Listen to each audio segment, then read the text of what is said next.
আজকে আমরা Realme 11 pro combo change করে দেখাবো আপনাদের।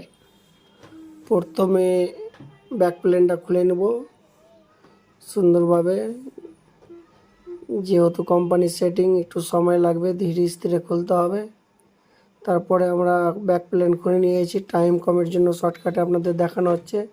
তারপরে কম্বোটা খুলে নেব, কম্বোটাকে ধীরে স্থিরে খুলতে হবে। এটা থিনার দিতে হবে জায়গায় জায়গায় একটু করে, যাতে আঠাটা তাড়াতাড়ি ছেড়ে দেয়।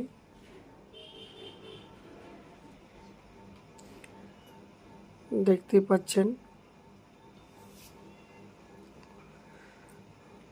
যেহেতু এটা কার্ভ ডিসপ্লে, খুব সাবধানে কাজ করতে হবে।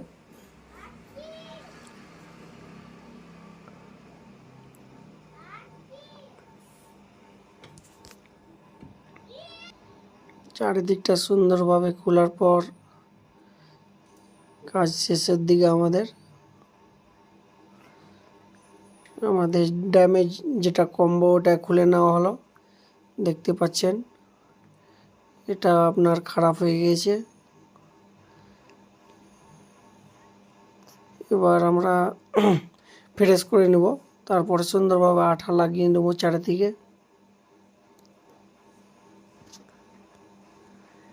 চারিদিকে সুন্দরভাবে আঠাটা লাগিয়ে নিতে হবে।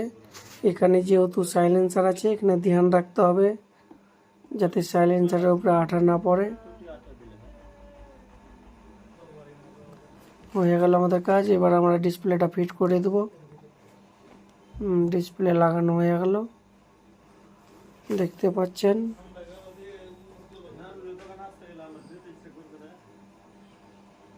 দেখে নিতে হবে ফিটিংটা ঠিকঠাক হচ্ছে কিনা।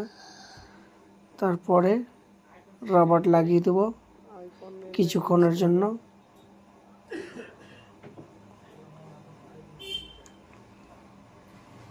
আঠাটা যাতে শুকিয়ে যায়। গার্ডারগুলো সুন্দরভাবে লাগিয়ে দিবেন। আমরা গার্ডারগুলো খুলে নিয়েছি, এবার সেটটা অন করে দেখছি। দেখতে পাচ্ছেন আমাদের কাজ কমপ্লিট, শুধু ব্যাক প্লেনটা লাগাতে বাকি। ব্যাস হয়ে গেল আমাদের কাজ কমপ্লিট।